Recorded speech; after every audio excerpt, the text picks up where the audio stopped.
5 పార్టీల ఎమ్మెల్యేలు ఉన్న కాంగ్రెస్ పార్టీ నాయకులు లేనోడు ఒకడు, మనిషి లేడు, వల్ల మాజరం లేడు, ఒక నాయకుడు లేడు. గవాల 5 ఎమ్మెల్యేలు ఉండి పట్టుమని 5 ఎమ్మెల్యేలు లేరు. గా పార్టీ అధికారంకి వచ్చింది 64 మందితో. మాకు తెలంగాణ సాధించిన కేసీఆర్ ఉన్నాడు,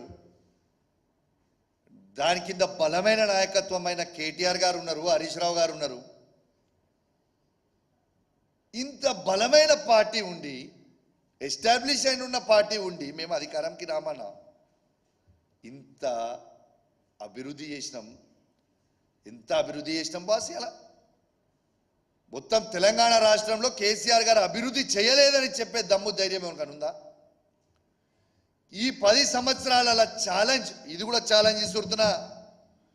ఈ 10 సంవత్సరాలలో ఇది కూడా ఛాలెంజ్గా చెప్తున్నా.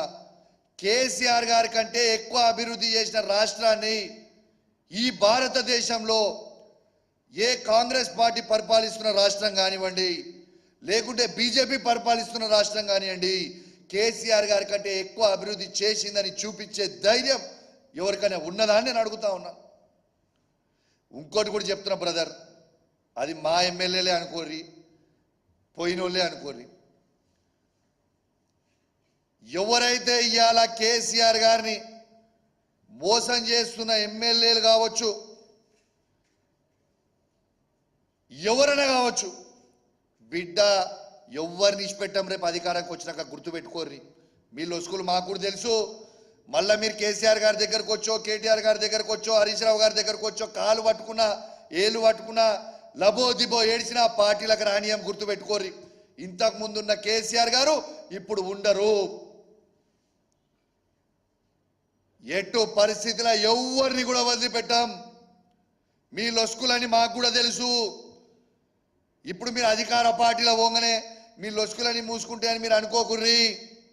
మళ్ళా 5 ఏళ్ల కేసీఆర్ ముఖ్యమంత్రి అవుతాడు, అప్పుడు ఉంటుందిరా స్వామి రంగా, మీకు ఉంటుంది తెలుసా. అప్పుడు మీకు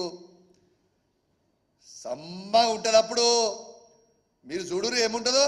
కానీ బిడ్డ 5 ఏళ్ల వరకు ఎంజాయ్ చేస్తారు కావచ్చు, 5 ఏళ్ల తర్వాత మీకు ఉంటుంది చూడు స్వామి రంగా.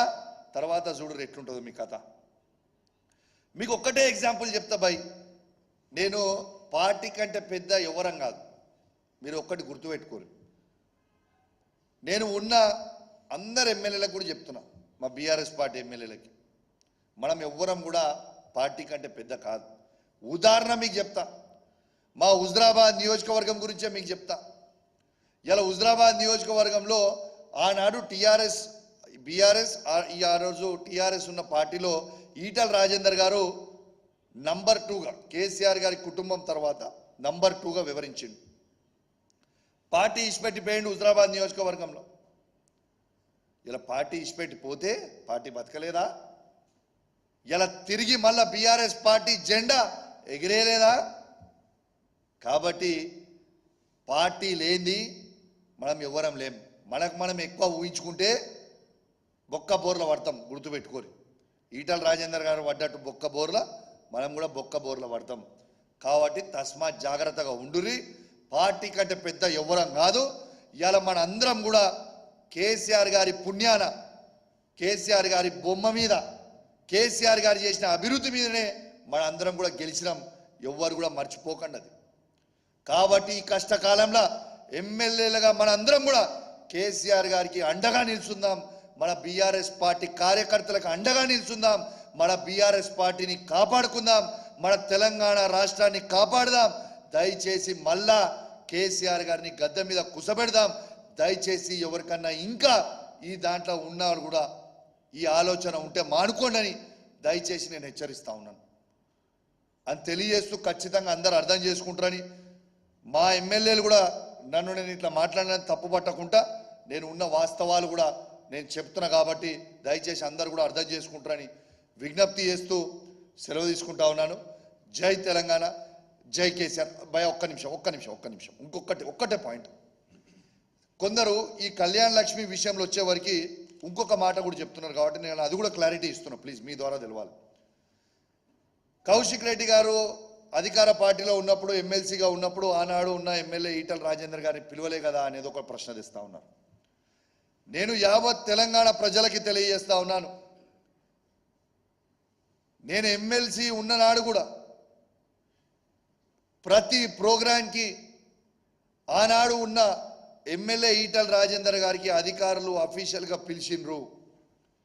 కానీ ఎమ్మెల్యే గారు ఆనాడున్న ఈటల రాజేందర్ గారు వచ్చి ఆ ప్రోగ్రాంలో పాల్పంచుకోకపోతే దాని బాధ్యుని నేను కాదు కదా. You could have come. కాబట్టి దీన్ని ఒక దుష్ప్రచారం చేసుకుంటూ ఆ రోజైనా మంచిండు కదా, ఈ రోజు ఇవాళ ఎమ్మెల్యే ఉన్నాడు కదా, ఇవాళ ఈయన ఎమ్మెల్యే ఉంటే ఒకటి లేకుంటే ఒకటి అని అంటుర్రు. అది తప్పు. ఆనాడు కూడా మేము అధికారం ఉన్న రోజు కూడా శాసనసభ్యునిగా ఎమ్మెల్యే గారిని మేము పిలిచినాం.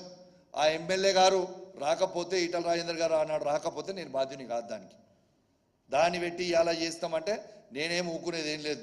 ఇలా పొన్న అధికార ప్రోగ్రాం ఉంటే రేవంత్ రెడ్డి గారు వచ్చినా నేను పాల్గొంటా, పొన్న ప్రభాకర్ గారు వచ్చినా నేను పాల్గొంటా, ఇలా నరేంద్ర మోడీ గారు వచ్చినా కూడా నేను పాల్పంచుకుంటా. మీకు ఉదాహరణ చెప్తున్నా.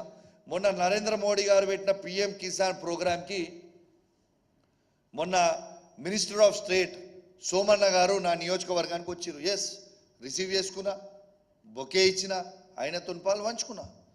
ఇలా ఆ రోజు పాల్పంచుకొని నేను ఏం చెప్పిన ఆ రోజు, ఇలా దేశవ్యాప్తంగా మీరు నరేంద్ర మోడీ గారు పిఎం కిసాన్ కింద 20,000 కోట్లు ఇస్తున్నారని మీరు చెప్తే నేను ఆ రోజు నా మైక్ పట్టుకొని చెప్పిన, తెలంగాణ రాష్ట్రంలో ఒకటే తెలంగాణ రాష్ట్రంలో కేసీఆర్ గారు 75,000 కోట్లు ఇచ్చిండు అని ఆ రోజు నేను మైక్ పట్టుకొని బాజాబ్తు చెప్పిన. మీరు దేశవ్యాప్తంగా 20,000 కోట్లు ఇస్తే ఒక్క తెలంగాణ రాష్ట్రంలోనే ఈ భారతదేశంలో కేసీఆర్ గారు ఇచ్చింది 75,000 కోట్ల రూపాయలు. దట్ ఈస్ కేసీఆర్ అని మైక్ పట్టి చెప్పిన. బాజాబ్తా కేసీఆర్ గారు చేసిన మంచి పనులు, కేసీఆర్ గారు చేసిన అన్నీ కూడా బాజాబ్తు మేము ప్రజల్లోకి తీసుకుపోతామని కూడా తెలియజేస్తూ సెలవు తీసుకుంటా ఉన్నాం. జై తెలంగాణ, జై కేసీఆర్. Thank you.